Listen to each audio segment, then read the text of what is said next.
Chica felt a cold hand grasp her wrist, pulling her deeper into the basement. Each night, more residents reported hearing the haunting call. Children complained of restless sleep, waking up to the— "Wait!" she shouted. "I have a confession."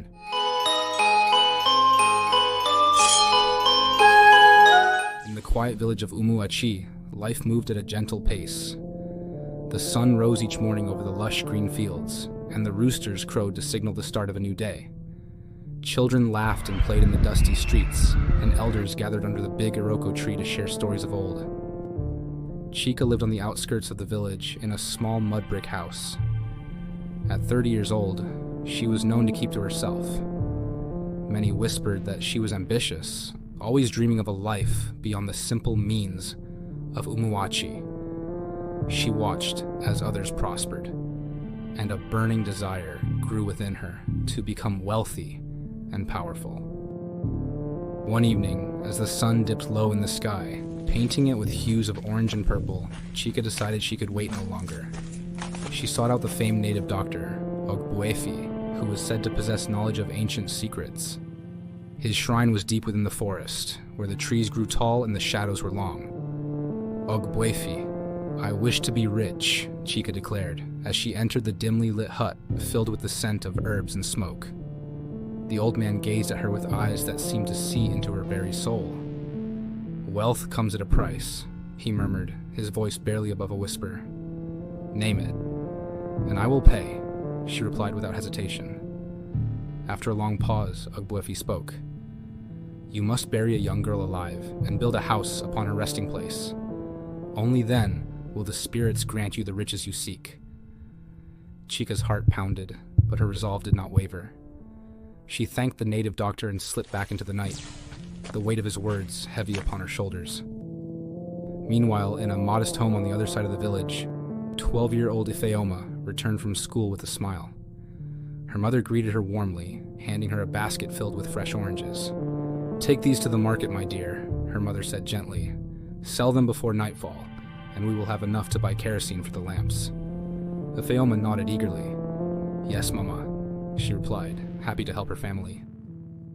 As the sun began to set, she walked along the village path, calling out, "Oranges for sale." Sweet oranges. Her voice was cheerful, and her eyes sparkled with innocence. A man approached her near the old well.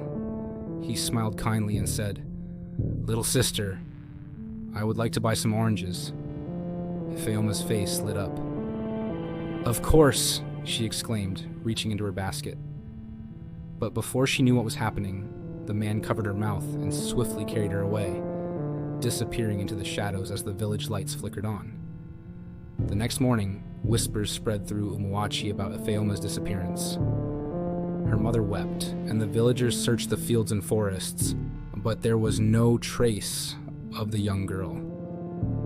Chica, meanwhile, began the construction of a grand luxury apartment on a plot of land she had recently acquired.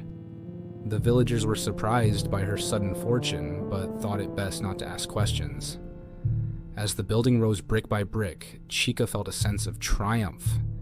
She believed that soon her life would change forever. When the apartments were finally completed, families eagerly moved in, attracted by the affordable rent and the building's sturdy structure. For a while, everything seemed normal, but then strange things began to happen. On the first night after moving in, Mr. Okeki, a tenant in one of the ground floor flats, was awakened by a faint voice outside his window. "Buy oranges, sweet oranges, buy oranges." "Buy oranges." He sat up, listening intently. The village was silent except for the distant chirping of crickets. Dismissing it as a dream, he lay back down. But the voice came again, clearer this time. "Buy oranges, sweet oranges." The next morning, over a shared meal, he mentioned the incident to his neighbor, Mama Kalu. "I heard it too," she whispered, her eyes wide with unease. A little girl's voice. But when I looked outside, no one was there. Word spread among the tenants.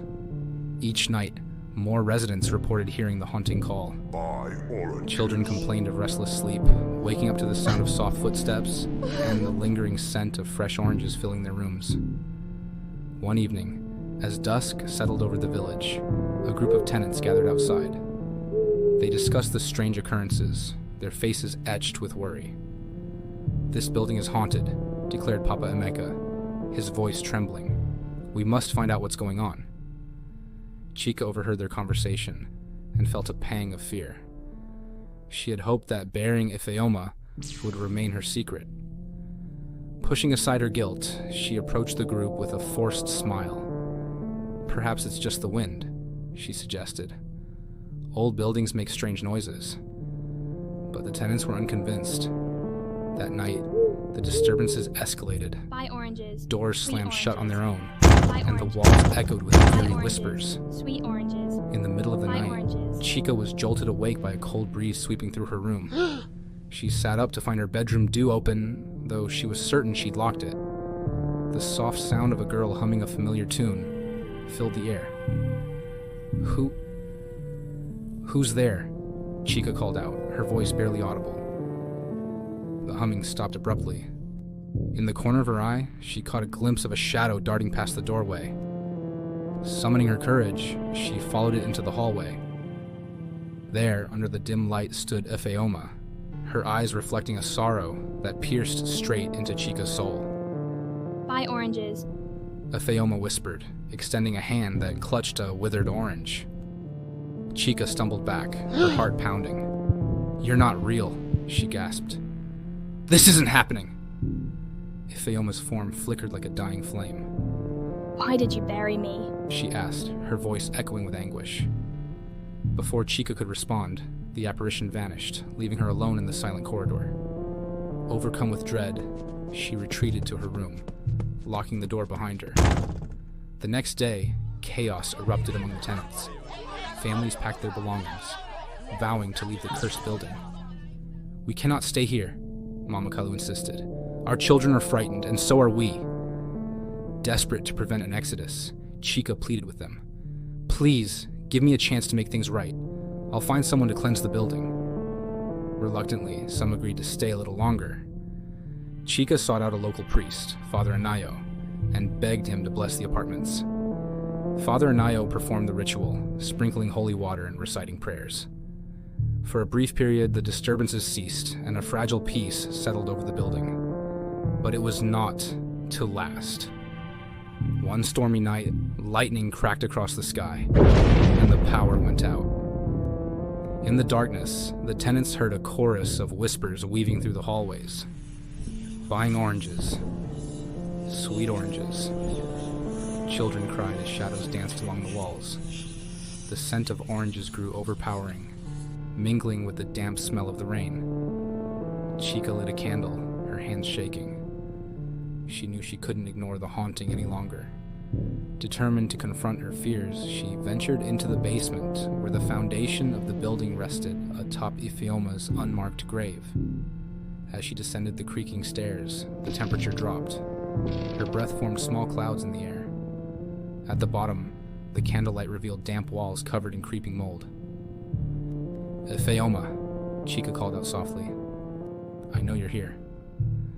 Silence answered her at first. Then, a soft sob echoed through the space.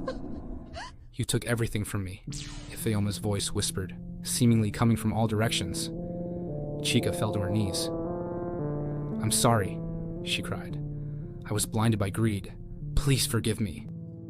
The shadows coalesced into the form of the young girl, her eyes filled with tears. "Sorry won't bring me back," Ifeoma replied. "Won't give me the life you stole." A sudden gust of wind extinguished the candle, plunging them into darkness. Chica felt a cold hand grasp her wrist, pulling her deeper into the basement. She screamed, struggling to break free, but the grip tightened. Images flooded her mind. Ifeoma's last moments, the suffocating earth closing in around her, the despair and betrayal she felt. "Feel what I felt," Ifeoma's voice hissed. Chica's breath grew labored as if the air itself was being sucked away. She clawed at her throat, gasping for oxygen.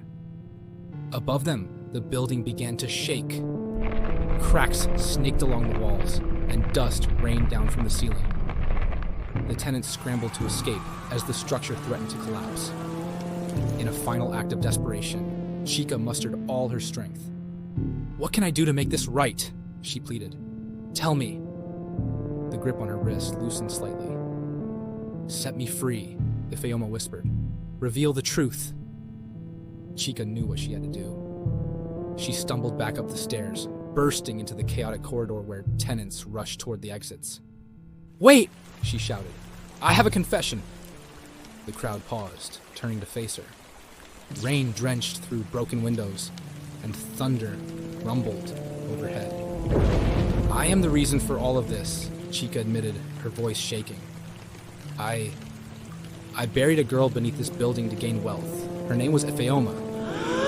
Gasps and murmurs spread through the group. Father Anayo stepped forward, a look of horror on his face. "What have you done?" he demanded. "Please, help me make it right," Chica begged. "I need to give her a proper burial." Silence hung heavy in the air. Then, Father Anayo nodded solemnly. "We must retrieve her remains and lay her to rest, according to our customs." Together they returned to the basement. With the help of a few brave volunteers, they began to dig at the spot Chica indicated.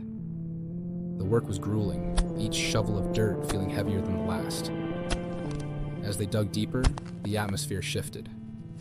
The oppressive weight that had filled the building began to lift. Finally, they uncovered a small, tattered piece of cloth, the remnants of Ifeoma's school uniform. Chica collapsed in tears. "I'm so sorry," she whispered. Father Anayo led a prayer, and they carefully lifted Ifeoma's remains from the makeshift grave. Plans were made for a proper funeral, and word was sent to her grieving mother.